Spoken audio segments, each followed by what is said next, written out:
Subscribe करें श्री चिन्मयानंद बापू जी के YouTube channel को और हमारे वीडियोस को सबसे पहले देखने के लिए बेल आइकॉन को दबाना न भूलें। जो जितना करीब होगा। अब आप कहीं सब्जी मंडी से आप गुजरो, बड़ा शोर शराबा होता है, बहुत शोर शराबा। लगभग सभी का अनुभव होगा। आप सब्जी मंडी से गुजरो, कुछ सुनाई नहीं देता, सब हो हल्ला सुनाई देता। लेकिन जैसे जैसे किसी एक दुकान वाले के पास आप जाओ, सब्जी वाले के पास, तो सारी बातें क्लियर होने लगती है। वो जो बोल रहा होता है आपको उतना क्लियर सुनाई देता है। आप थोड़ी दूर से गुजरो, आपको लगेगा क्या सब हल्ला गुल्ला कर रहे, चिल्ला, कुछ समझ नहीं आता, सिर्फ शोर सुनाई देता है। लेकिन जैसे जैसे जैसे आप करीब जाने लगो और जिस सब्जी वाले से आपको सब्जी लेनी है उसके पास जाओ, तो वो जो बातें करता है वो आपको बिल्कुल स्पष्ट सुनाई देता है।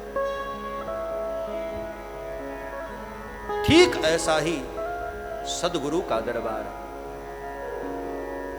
सदगुरु के चरणों से जो दूर है मेरे भाई बहन, उसको जगत का शोर सुनाई देता है। और जो सदगुरु के नजदीक पहुंच गया है उसके साथ तो सदगुरु की गुफ्तगू शुरू हो जाती है, ब्रह्म की वार्ता शुरू हो जाती है, ब्रह्म तत्व का अनुभव महसूस होने लग जाता है।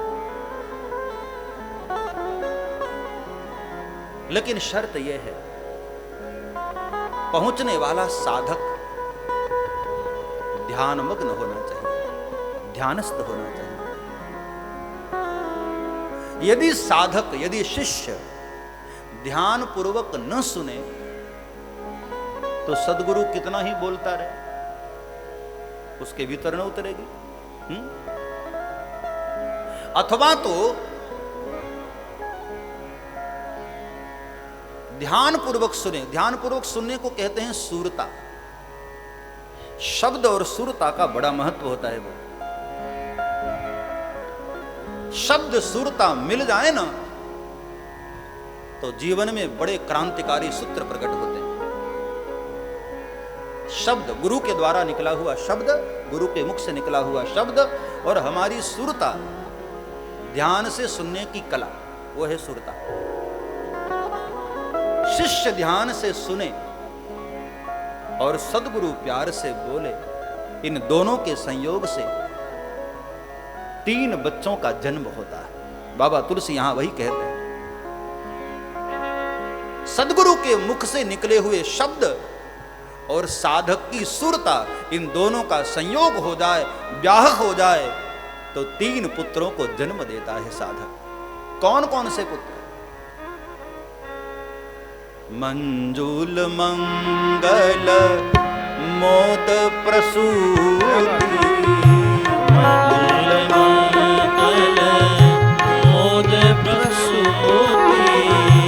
प्रसूति मतलब जन्म देने वाली। हाँ? सुरता ये स्त्रीलिंग है और शब्द ये पुल्लिंग है। सुरता और शब्द, इन दोनों के संयोग से 3 पुत्रों का जन्म होता है, 3 सूत्र का प्रागट्य होता है।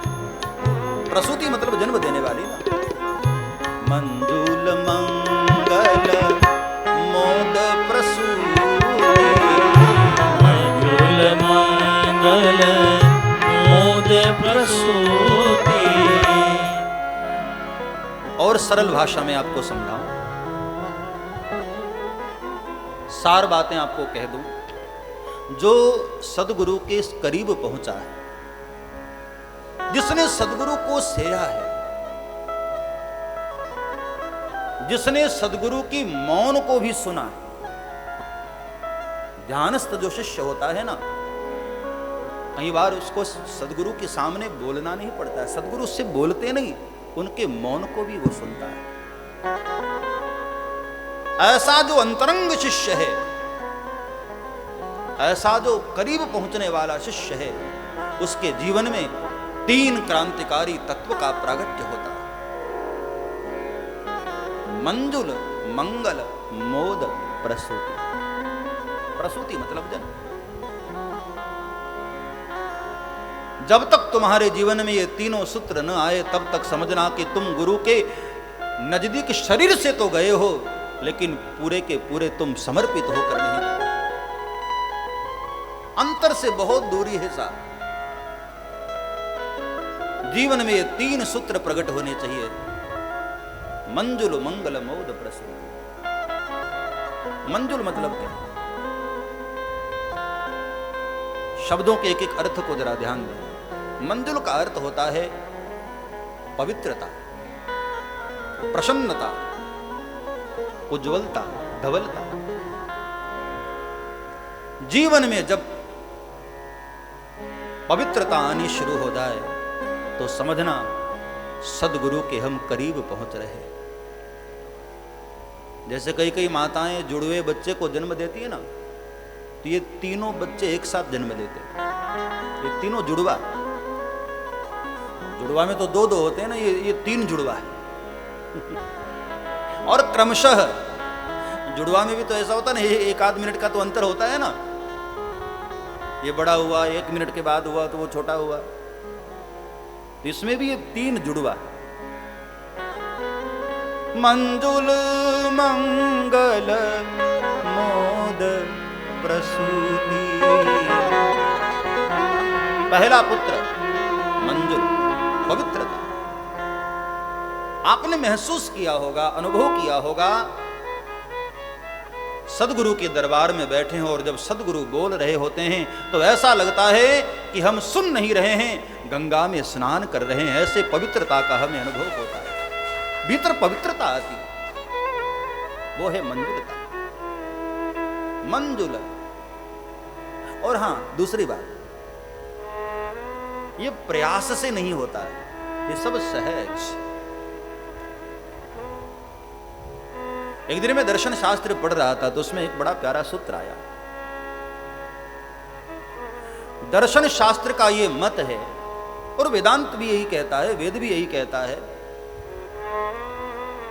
कि संसार में कारण के बगैर कोई कार्य नहीं होता।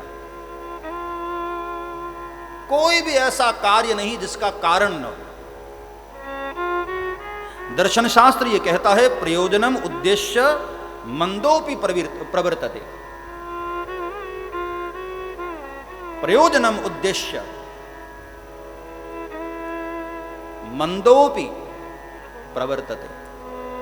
मूर्ख से मूर्ख व्यक्ति भी कोई काम कर रहा है ना, तो भले ही उसको पता न हो, लेकिन कारण जरूर होता है। ये दर्शन शास्त्र का मत। कोई भी कार्य जो संसार में हो रहा है उसका कोई न कोई कारण, कार्य कारण का बड़ा संयोग है संसार में। आप यहां आए हैं, भले ही आपको खबर नहीं, लेकिन कोई न कोई कारण। कथा में बैठे हैं आप, कोई न कोई कारण। हर कार्य के पीछे कोई न कोई कारण, दर्शन शास्त्र कहता है। सब्सक्राइब करें श्री चिन्मयानंद बापू जी के YouTube चैनल को और हमारे वीडियोस को सबसे पहले देखने के लिए बेल आइकॉन को दबाना न भूलें।